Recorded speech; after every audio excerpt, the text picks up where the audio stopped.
नमस्ते, सत श्री अकाल, सलाम। तो आज की रीडिंग थी।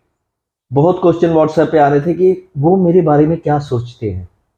सेपरेशन में है, आपके साथ है, या आप नए मिले हैं अभी उनसे, या बहुत पुराना रिश्ता है। सो ये रीडिंग जो है वो आपके बारे में, जिनके बारे में भी आप सोच रहे हैं, वो एट प्रेजेंट क्या सोच रहे हैं वही देखने वाले हम। आज के एट प्रेजेंट जिनके बारे में आप सोच रहे हैं वो आपके बारे में इस वक्त एट प्रेजेंट क्या सोच रहे हैं। देखिए, कॉन्शियसनेस का कार्ड आ जाना, उनका फोकस आपकी तरफ तो है। कॉन्शियसनेस से फोकस वर्ड इसलिए जुड़ जाता है क्योंकि आदमी जब थोड़ा ठहराव से स्टेबल होके आपके बारे में सोचता है कि what's going on between you both, है ना। क्योंकि हमारी जो रीडिंग है वो चल रही है कि जिनके बारे में भी आप सोच रहे हैं वो आपके बारे में एट प्रेजेंट क्या सोचते हैं, क्या सोच रहे हैं। क्योंकि tarot cards are about at present feelings, energy. वो बहुत ध्यान से आपके बारे में सोच रहे हैं। अगर फॉर एग्जाम्पल आपका ब्रेकअप, आपकी separation, you can say like आपका डिवोर्स बहुत टाइम हो गया है, तो भी एट प्रेजेंट वो आपके बारे में सोच रहे हैं। कुछ ऐसा मेमोरीज होंगी, कुछ ऐसा उनको होते ना कि उनको कोई जानकारी या इंफॉर्मेशन मेंटली, इमोशनली या किसी के थ्रू मिली हो, तो बड़े कॉन्शियसनेस माइंड से हो। बहुत बातें हैं जो आपको लगती होंगी वो समझ नहीं पाए। यही कॉन्शियसनेस का एक पॉजिटिव पॉइंट होता है। आपकी बहुत कई बातें जो आपको आज भी लगती होंगी कि यार वो छोटी सी बात थी, वो समझ नहीं पाए मेरी बात, या एट प्रेजेंट आपके वो साथ भी हैं, आप उनके साथ रिलेशनशिप में हो, आप उनको कुछ बताना चाहते हो पर वो समझ नहीं पा रहे थे। वो आपकी बातों पर बहुत ध्यान है उनका, चाहे वो मेमोरीज की हैं, पुरानी मेमोरीज की बातें हैं, या वो एट प्रेजेंट की बातें हैं। बहुत फैमिली मेंबर्स के लिए ये होगा, वो पुरानी बातें याद कर रहे हैं आपकी। ये बहुत लोगों के लिए जिनके बारे में आप रीडिंग देख रहे हैं वो आपके पुराने हैं, कोई या सेपरेशन हो चुकी है या बहुत टाइम से आप मिले नहीं हो, तो वो पास्ट के बारे में ज्यादा सोच रहे हैं। उनको सब पता चल रहा है कि कहां कहां से जो रिश्ता है वो टूटा, क्यों टूटा, कहां कहां से जो नेगेटिव साइड्स थे। देखिए, मैं ये नहीं कहूंगा कि नेगेटिव साइड थे तो वो ही तकरीबन नेगेटिव होंगे, आपकी भी कुछ गलतियां होंगी। जब आदमी कॉन्शियस माइंड से सोचने लग जाए ना, तो काफी चीजें होती हैं। हम तो ऐसे है नहीं कि सारी गलतियां उनकी ही होंगी। आप अपने आप को मेरे से अच्छी तरह जानते हैं। वो इस वक्त, आज कौन सा डे है? Thursday, right? थर्सडे या फ्राइडे, मुझे तो अच्छा दिन भी नहीं याद क्योंकि पर्सनल रीडिंग्स में इतना बिजी हो जाता हूँ। सो एनीवेज, आज के दिन वो ध्यान से बैठे हैं, आराम से वो सोच रहे हैं पुरानी मेमोरीज, ये क्या चल रहा है। कॉम्प्रोमाइज, कॉम्प्रोमाइज का देखिए, कॉम्प्रोमाइज मीन्स इसके बहुत एंगल हो जाते हैं। हो सकता है आपने उनके लिए कॉम्प्रोमाइज किया हो, और वाइस वर्सा भी हो जाता है, उनने आपके लिए कॉम्प्रोमाइज किया हो। पर उनकी ऑब्वियसली आदमी अपने लिए ही सोचता है। वो सोच रहे हैं कि उन्होंने बहुत कॉम्प्रोमाइज किया, as per the card goes, है ना। जो भी है वो अपने आप को एक केज में बंद रखे हुए हैं। अब आउटसाइडर्स का कार्ड, आज मैं थोड़ा डिटेल में या थोड़ा ध्यान से रीडिंग इसलिए कर रहा हूं क्योंकि मुझे था कि कई बार ना हम जब रीडिंग करते हैं तो हमारी एनर्जीज, हमारी एक्सप्लेनेशन समझ नहीं आती कई बार। वो कहीं ना कहीं ये सोच रहे हैं कि मैं सेपरेट, फॉर एग्जाम्पल सेपरेट तो हो गया हूं, पर क्या ये सही है? ये तभी आता है जब कॉन्शियसली आदमी सोचता है। तभी मैं, हम उनके लिए रीडिंग कर रहे हैं जिनके बारे में आप सोच रहे हैं, पर मैं अपने फैमिली मेंबर्स को भी ये कहना चाहूंगा, थिंक कॉन्शियसली कि यार क्या हुआ क्या नहीं। हर बार नहीं होता कि उनकी गलती ही होगी, ऑब्वियसली जनरल है ये चीज।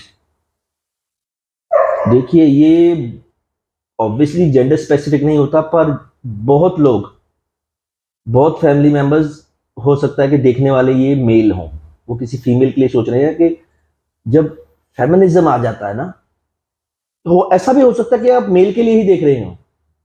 मेल भी फेमिनिज्म में आ जाते हैं कई बार, वो काफी ध्यान में बैठे हैं। अलोननेस मीन्स क्या? कि वो अकेले हैं।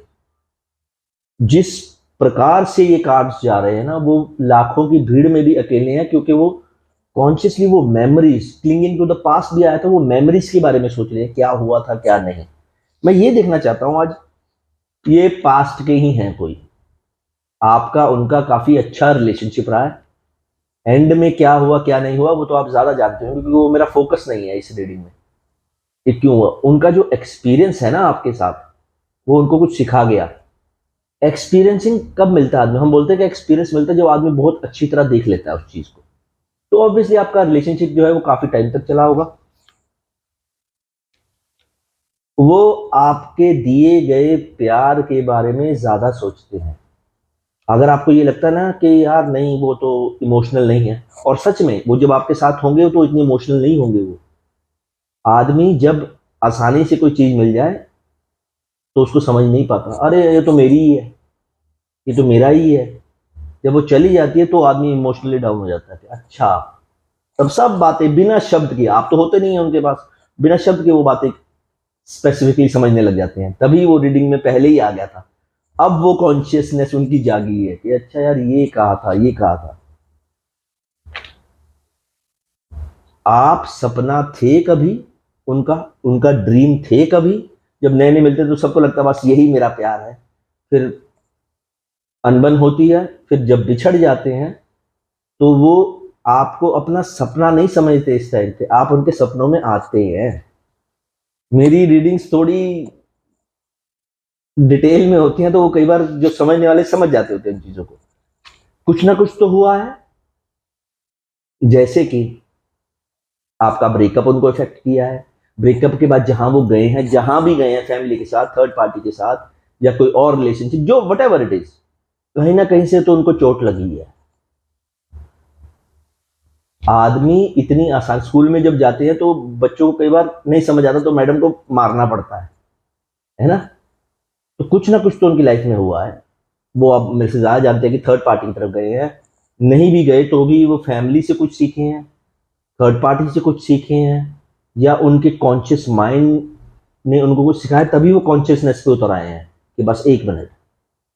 कई बार थोड़ी स्ट्रिक्ट होने के बाद ही हमें ऊपर वाले की चीजें समझ में आती हैं। वो सब भी समझ चुके हैं जो आपको लगता था कि वो नहीं समझेंगे।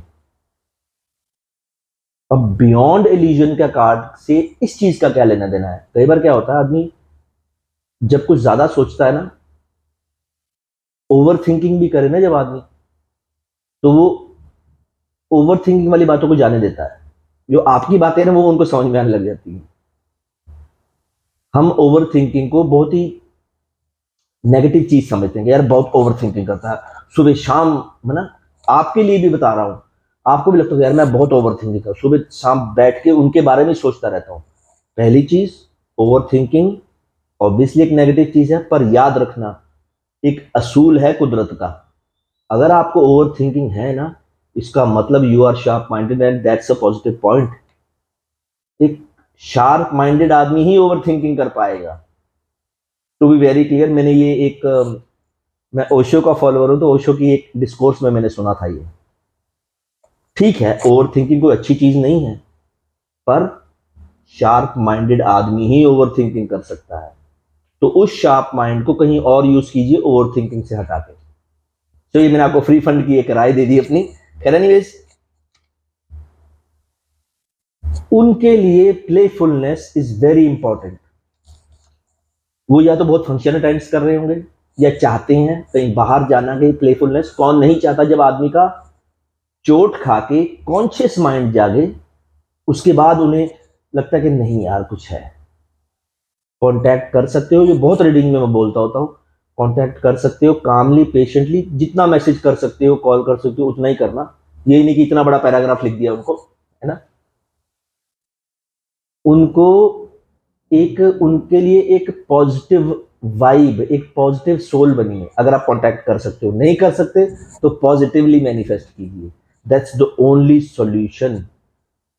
जिद, अट्रैक्शन, ये चीजें हमें बहुत बाद में समझ आती हैं। जिस चीज को हम प्यार, इश्क, मोहब्बत समझ लेते हैं वो होता नहीं है, बस वो तो अट्रैक्शन होती है, बस वो आ जाए। उसको जिद बोलते हैं, वो मुझे बहुत अच्छा लगता है, उसको अट्रैक्शन बोलते हैं। जो मैं बहुत बार बताता हूं, जो प्रेम करते हैं ना, उन्हें कुछ नहीं चाहिए होता, चाहे वो पूरी जिंदगी क्या 7 जन्म भी ना आए, तो प्रेम आ गया तो आ गया। हम इतने उस लेवल पे नहीं है, that's why I go by tarot cards.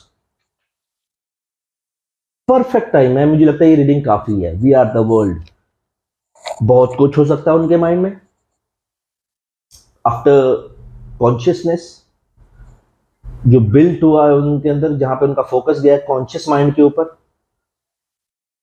We are the world, हम ही दुनिया है। सिंपली जाके हल्का सा पुकारो उनको मैनिफेस्टेशन में। आजकल मुझे पता नहीं क्यों वो ऐसा लग रहा है कि ये एक अच्छा टाइम चल रहा है। कल परसों भी कुछ ऐसी रीडिंग ही आई थी, जब वो बड़े आराम से बैठे हुए थे। They are thinking about you, क्योंकि लवर्स का कार्ड आया। देखिए, एक सिंपल इन दी एंड, एक सिंपल लाइन में बता देता हूं। कॉन्शियस माइंड से सोच रहे हैं, चोट लगी तभी कॉन्शियस माइंड में आए, फिर लवर्स का कार्ड आया, obviously thinking about you, then we are the world, experience हुआ, उसके बाद एक्सपीरियंस का कार्ड भी आया, उसके बाद आया कि वी आर द वर्ल्ड। और क्या चाहिए?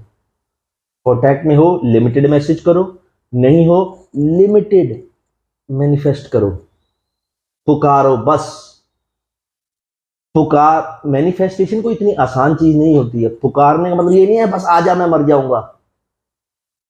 उनका नाम लिया करो 3 बार बस, क्या पता वो कब सुन ले। क्योंकि ये जो रिश्ते होते हैं, कई सोलमेट होते हैं, कई ट्विन फ्लेम्स होते हैं। मैं ज्यादातर, कभी आपने नोट किया होगा, मैं ज्यादातर सोलमेट ट्विन फ्लेम है ना वर्ड यूज नहीं करता ज्यादा, क्योंकि ये वर्ड्स बहुत हाई लेवल के होते हैं। अगर ये यूज कीजिए हमें वही लगने लग जाता, हाँ बस यही है मेरा सोलमेट, होगा तो आ जाएगा। We have to go step by step. So anyways in the end manifest them. और अगर कम्युनिकेट कर सकते हो तो इन शॉर्ट कम्युनिकेट करो, लंबे लंबे मैसेज मत करना। Thank you.